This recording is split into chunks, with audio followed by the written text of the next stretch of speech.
We are now on to Inferential Statistics, which occupies most of the next 10 chapters in this text. The final couple of chapters move into interpreting data and also some into multivariate procedures. But basically now we are on to inferential stats. Chapter 12 introduces inferential statistics. To this point, our focus has been on describing the study sample. So we've been involved in descriptive statistics. We have not used statistics to draw conclusions about any population beyond the study sample itself. Inferential statistical procedures can be defined as tools for drawing conclusions about populations based on samples randomly selected from those populations. So, as Chapter 1 discussed, random samples are samples that are selected by methods of chance. So some examples of methods of chance might be drawing names from a hat, selecting numbers from a table of random numbers, or using a computer software package to randomly select cases.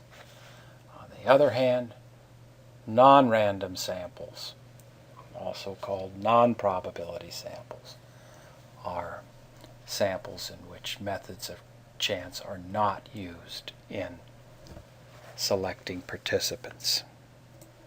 There are many different types of random samples. By far the most common and best known is the simple random sample. Now, three characteristics of simple random samples are selection by a method of chance. Each case has an equal chance of selection, and independence of selection. That is to say, the selection of any given case is independent from, has no bearing on, does not affect the chance that another case will be selected. So whether Sally is picked, for instance, has no bearing on whether Jane is also picked for inclusion in the sample. Formally speaking, the inferential statistical procedures that are going to be presented in this text can only be used with simple random samples. In your research methods course, you'll learn about types of random samples that are not simple random samples. And formally speaking, in these instances, you need some specialized statistical tools that aren't covered here. Now, I don't want to make this course a course in sampling. So, for simplicity's sake, from this point forward, when I say random sample, I'm meaning more formally simple random sample. Simple random samples are indeed the most common, so I think this will facilitate things to go in this direction. I mentioned characteristics of a random sample and then also of a simple random sample, which we're simply calling random sample. Now, another assumption that must be met for inferential statistical procedures to be validly used is the independence of observations assumption. And this assumption in essence states that pairs or groups of cases don't share some common unmeasured factors that makes their scores similar. I might mention, in rare instances, not meeting the independence of observations assumption might be shown with cases being, scores being more dissimilar than would be expected rather than similar. But for the most part, we're talking about similarity. I frankly find it difficult to describe the independence of observations assumption, and it's easier to present examples. So here are some examples of violations of that assumption. So suppose that the dependent variable in a study was scores on a test. Suppose further that one student copied another student's answers. So in this situation, the test scores of these two individuals that would be more similar than would be expected just by chance. These scores would not be independent of one another. In essence, the scores of the student who was copied from would influence the scores of the copying student. So that would be a situation of two cases with scores that were non-independent, that didn't meet the independence of observation assumption. So in that situation, inferential statistical results would be invalid if they were applied to the full sample, and that's because these two particular cases would be violating the independence of observation assumption. Now then, suppose you're doing a study of progress of persons in a therapy group. Perhaps there are 12 people in this group. Now, the idea would be perhaps there are cliques or subgroups that form within the larger group. So the notion is that suppose one person in a clique makes particularly good progress. Well, then this progress might rub off, that is, influence, or in this case help, other members of her clique. So then therefore those within this particular clique would tend to get perhaps slightly better scores than would be expected because of the influence of the one person in the clique who made progress, that her progress influenced the others. And so that's a situation where the independence of the observation assumption is violated. Now this first example, copying on a test, is clearly a clear violation of independence of observations assumption. I mean, the logic in this therapy group is trickier. It is indeed a violation of independence of observations. My goodness, this is a violation that would be hard to detect. I mean, you just wouldn't know. Why are some folks doing better or worse? So this is not clear, straightforward violation in the same sense as was the copying. I do want to say that it is often difficult to know when the independence of observation assumption is met and when it isn't. You know, now clearly if you did an internet survey, no respondents in the survey know any other respondents. There's no way that responses of one could influence those of a second. And so presumably the independence of observation assumption is indeed met there. But when people are mixed together in interactions, as in the therapy group, it's difficult to know sometimes whether this assumption is met. So it's difficult for me to make a recommendation to you on this. And I'm nevertheless going to go ahead and say that I think that you will be wise to assume that the assumption is met unless there's strong information otherwise. This is a situation where when you write up the limitations of a study, you might mention that you can't be confident that this assumption is met. But so summing up here, I mean, our simple random sample, which is going to be called simply a random sample from this point forward. I mean, we're going to have selection by a method of chance. Each case is going to have equal chance of selection. We're going to have independence of selection. And finally, in order for inferential procedures to be met, we need to meet the independence of observations assumption as well. I've been mentioning the terms random assignment and random sampling and random assignment. So let's take a tangent and just clarify the distinction between these two terms. So Random sampling means that methods of chance are used to select the sample. And now, what are the implications of random sampling for interpreting data and for appropriate statistical procedures? So, random sampling bears on whether inferential statistics can be used to draw conclusions about the population from which the sample was selected. So, inferential procedures, formally speaking, can only be used when the sample is a random sample. And Chapter 16 is going to bring up an exception to this. But basically, when we've got random samples, then we're going to have statistical tools for studying our sample, and based on the data in that sample, we're going to be able to draw conclusions about the wider population from which the sample was selected.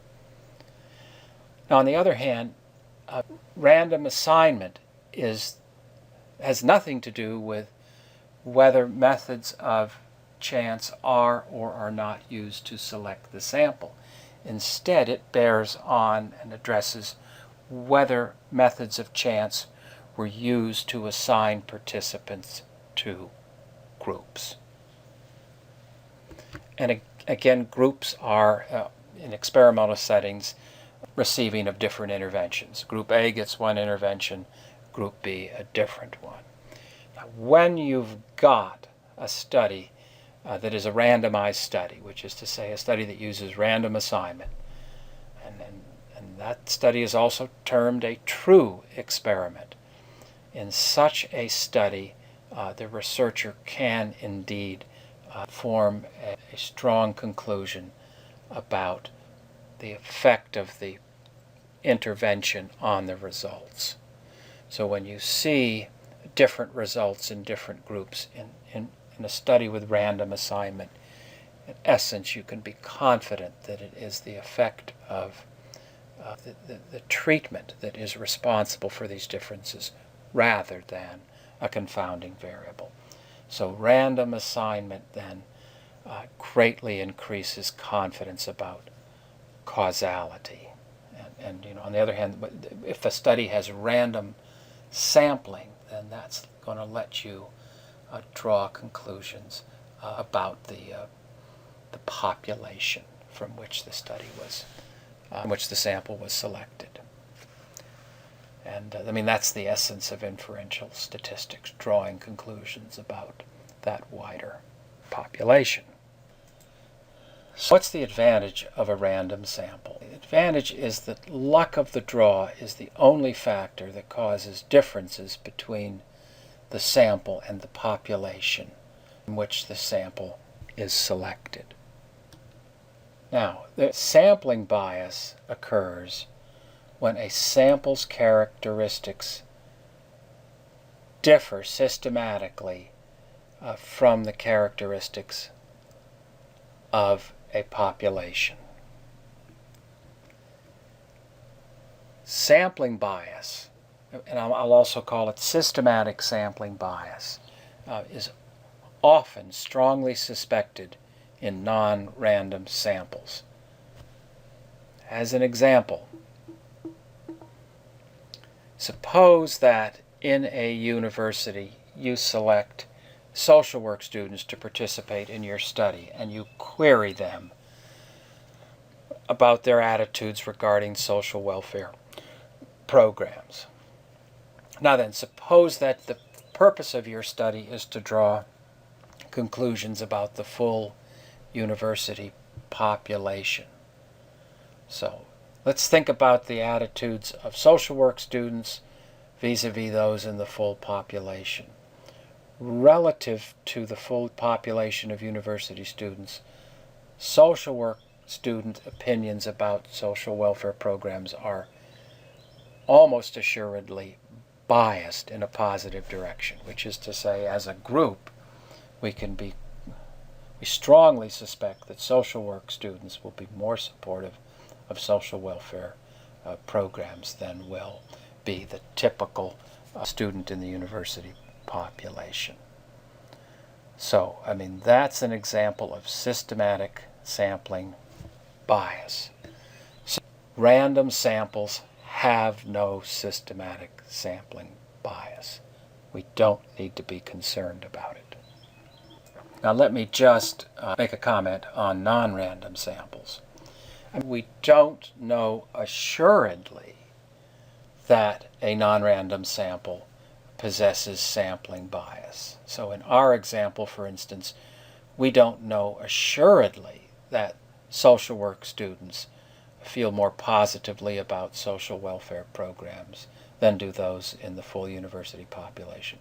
But the key point is we can't rule out sampling bias. It may well be there, and oftentimes we strongly suspect that it is. And it's the fact that random samples have no such bias that makes them, that's their great advantage. Let's do an example with a random sample. Let's select a random sample of 10 students and ask them to fill out a class evaluation questionnaire. Will the opinions of these students be exactly the same as those in the full population? So, for instance, will exactly the same percentage respond that the class is excellent? Well, just by luck, it might be the case that the responses of the 10 students would be identical, that is, precisely the same as those in the full population. But it's much more likely that, just by luck, the opinions in the sample will differ some from those in the population. In other words, by the luck of the draw, we'll probably draw 10 students who are either a little more positive or a little less positive than is the case in the full population. So then, were you to ask this question, will the opinions in our sample be more or less positive than those in the full class? Well, this is sort of a loaded question. I mean, the sample is a random sample. Therefore, there's no systematic bias. Therefore, there's no logical reason why the opinions would either tend to be systematically more positive or less positive. So the opinions in the sample may differ from those in the population. A key point is that these are random differences. They're due to the luck of the draw. And so I'll just mention, a lot of inferential stats is recognizing that the characteristics in the random sample may differ some from those in the population, and so we're going to try to work with that information and eventually be able to draw some conclusions about how similar the characteristics in the sample are likely to be to those in the population. In Chapter 1, I provided a general definition of a statistic. It's a numerical summary of data. Now, more specifically, a statistic is a characteristic of a sample. Now, Roman, which is to say English symbols, are typically used to designate statistics. Now, a new term is a parameter. A parameter is a characteristic of a population. Greek symbols often symbolize populations.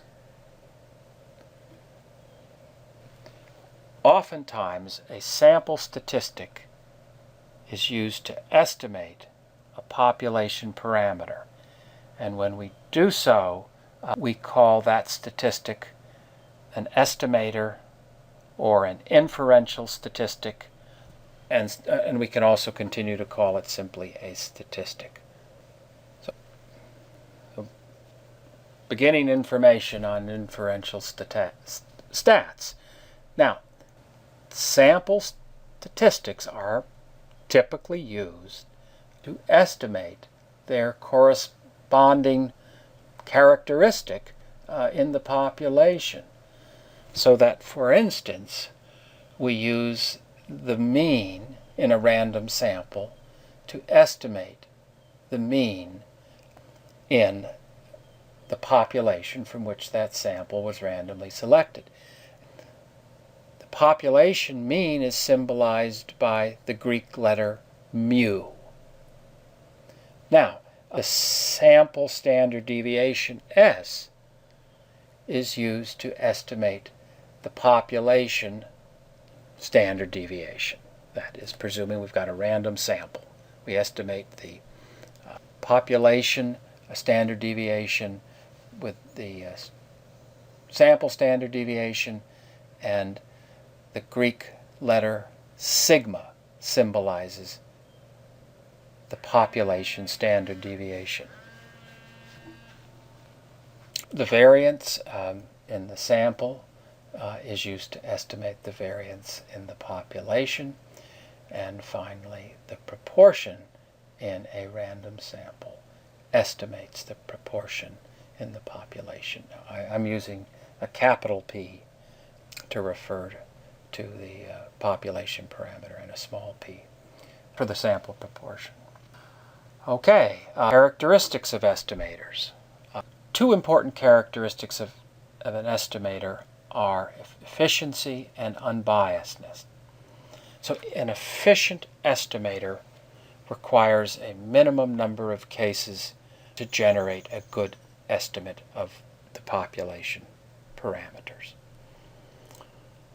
And we're not going to go into this in depth, but I just will mention, the mean is used more often than is the median, and that's because in most situations the sample mean is a more efficient estimator of the population mean than is the sample median of the population median.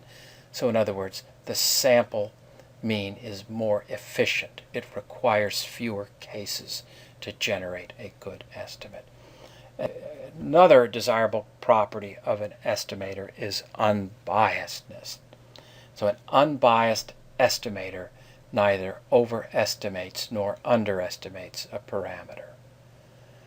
So for instance, if the mean of a random sample is 25, your best estimate of the mean in the population from which it was selected is also 25, because it is the case that the sample mean is an unbiased estimator. It's also the case that the sample variance and the sample proportion are unbiased estimators of their respective population parameters.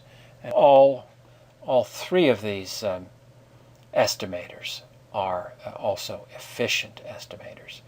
Now, the sample standard deviation is efficient.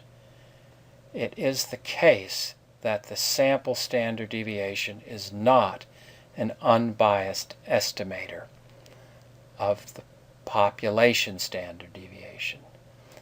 With the formula that we are using, standard deviation in the sample has, however, negligible bias in estimating the population parameter.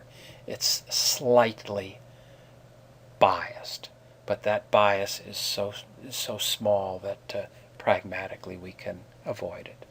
So in sum, all four estimators are excellent estimators. All four of these sample statistics are good estimators of their corresponding population parameters. So let's put estimators into action. You draw a random sample of 100 child abuse and neglect reports from a large statewide computerized registry of such reports. In your sample of 100 cases, the mean age of kids is 8.5. The standard deviation of kids' ages is 4.9. The variance of ages calculates to 24.01. The proportion of reports that are abuse reports rather than neglect reports, that proportion is 0.40. So based on this sample data, your best estimates of the population parameters in the in the statewide computerized registry, that is, in the full population of reports in the state, your best estimates are, in all of these cases, identical to the sample statistics. So that's our first introduction to inferential stats, using sample statistics to estimate the corresponding population parameters. So the process from the prior slide was pretty simple. We just used the sample statistics to estimate the parameters. Now, when we use a sample statistic to estimate a population parameter, which is to say to estimate a particular value, then that estimate is called a point estimate. Now, the disadvantage of a point estimate is that it provides no information about how close the estimate is likely to be to the population value. In other words, in our situation, we don't have information about how close the population parameter is likely to be to 8.5 years for the mean. I mean, our best estimate of the population mean was 8.5 years, but we don't have a sense of how close the population mean is likely to be to 8.5. So, I mean, that's what our next step is going to be. We need to know how to get some sense of how close our estimates are to the population values, so to speak, how good our estimates are. And so that's the focus of the second half of Chapter 12.